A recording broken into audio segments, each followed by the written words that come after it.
When I started coaching divorced men 5 years ago, I almost quit before I even got started. I'm not a man. I'm not divorced. I'm not a therapist. I'm a life coach. I'm a married woman who is easily 20 years younger than many of my clients. In the beginning, I felt like a complete imposter.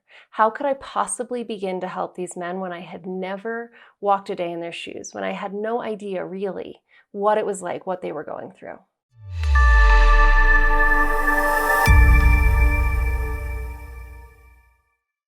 But men were asking me to help them. They were asking me to work with them, to listen to them, to walk with them. And so I did.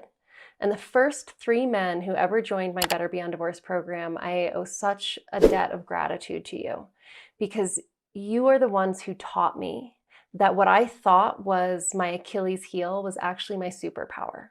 These 3 things, me not being a therapist, me not being a man, me not being divorced, this is why I have been able to help so many men heal from their unwanted divorces. Because I'm not a divorced man, I never assumed that I knew what Tommy needed or what he felt. Instead, I asked questions, and I kept asking him questions until he finally understood himself so well that nothing his ex-wife said or did could raise his blood pressure anymore. He went from being so activated that he couldn't function at work, that he was shaking throughout the day, to being able to come home with his wife in the middle of their separation, cohabitating, her being angry and yelling and screaming at him, and it didn't impact him anymore. He was okay. He didn't have a fight or flight response. We didn't get there because I had lived it and taught him what I did. We got there because I sat with him and asked him the right questions until he understood what he needed. Because the truth is, what Tommy needed isn't the same thing that Aaron needed, and it's not the same thing that Jim needed or John. Your situation is unique. Your divorce is unique. What happened to you before this is unique. There's such a range of stories I have heard at this point. And a lot of men reach out to me and they're like, Rachel, I know you've heard this all before, but here's my story. The truth is, no, I haven't heard it all before. Your stories are different. I am amazed at the things that some of you have lived through, at the complications that you're going through now, at the multiple layers of loss that you're experiencing today. Me not having gone through it myself, not being a divorced man, it's one of the reasons that I am able to help the men that I work with.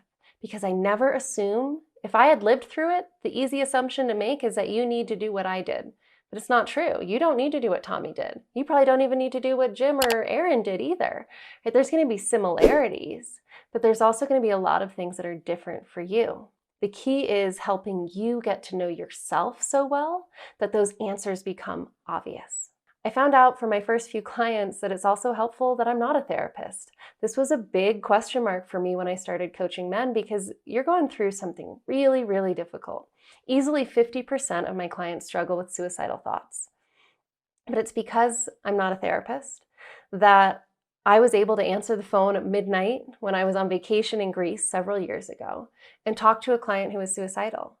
I would never have had the opportunity to have that conversation if I was a therapist. He started the conversation by saying, Rachel, I called you and not my therapist because I don't want to lose custody of my kids. Now, if you are having suicidal thoughts, please do talk to your therapist, because it doesn't work like that. Just because you're having suicidal thoughts doesn't mean you're going to lose custody of your kids or that anyone's going to think you're mentally unstable. It's very, very common. And therapists are highly trained to know the difference, to know when the suicidal thoughts are a symptom of all the pain you're in and when you're in danger of actually acting upon them. So the best thing you can do is call your therapist. But in this particular case, the only reason this man talked about it at all was because I wasn't. And I am so grateful to him for trusting me, for doing that, because that has been one of the things that's enabled me to help my clients more than anything else. Like I said, over 50% of them have had suicidal thoughts, at least that they admit to me. And what I was able to do is sit down with this man on the phone and just explore what he was thinking, explore what he was feeling, until we found a way to get that part of his brain to stop trying to kill him and start working with him to make his life better, to make his future better. And in that conversation, I learned the most powerful lesson that has given me confidence as a coach, that has helped me be there for men who are going through literal hell. It's that there is always, no matter what your brain is doing, how painful the thoughts, how painful the emotions, there is always a positive intention. When we can find it, we can get your brain on board with another solution. So many of the men I work with suffer from painful, debilitating, ruminating thoughts. They wake up in the middle of the night thinking about the divorce, thinking about the things they regret, having conversations with her again and again, seeing her in bed with another man in their mind's eye over and over and over again. And they come to me and they say, I just need it to stop. I need my brain to stop torturing me. Years ago, when I started this, I had no idea how to help with that. The basic tools of coaching, of NLP, even of therapy, how do we compete against these massive thoughts? They were overwhelming. But it was that conversation with this client where we were able to get a suicidal brain to shift gears and to start supporting him instead of trying to hurt him. That's what taught me. There's always a positive intention. Even if your brain is literally saying to kill yourself, there's a positive intention. In the case of suicidal thoughts, it's almost always to stop the pain. Right? But once we have that as the goal is to stop the pain. The strategy, the brain thinks the only way to get there is to end your life, right? That's how extreme and how bad the pain is when somebody's suicidal. But that's just the strategy. The goal is stop the pain. So if we can find another way to stop the pain, we can get the brain on board with that. The same is true of any thoughts your brain is throwing at you. If it's waking you up in the middle of the night thinking about her, if you're dreaming about her, there's a reason your brain is showing that to you. There's a reason you're having those thoughts show up. Our job is to figure out what it is.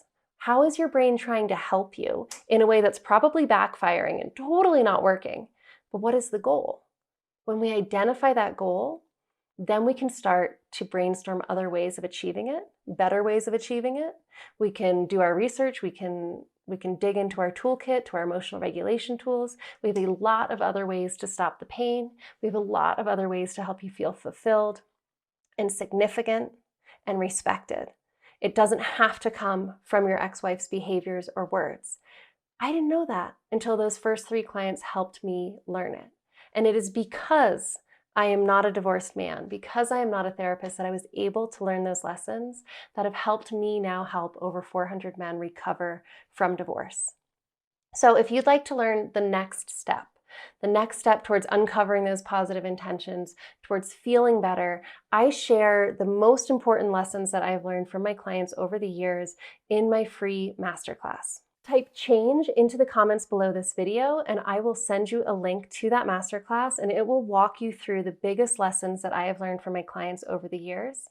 The way that you heal from divorce is going to be a little bit different than each of them, but these principles that I learned, things like the positive intention, they are keys to everyone's healing. We can take those principles, apply them to your situation, and through the right questions and the right calm, curious exploration, you can get to know your brain well enough that you can make these transitions too.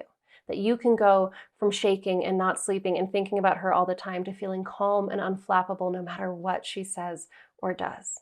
You don't need somebody to tell you what's right for you or even what to do next. You need somebody to support you in discovering what you need and to support you in learning to trust yourself and to trust yourself to make decisions that are actually good for you. In this masterclass, I'm going to give you the first step towards doing that. So drop change in the comments below and I will send you that video.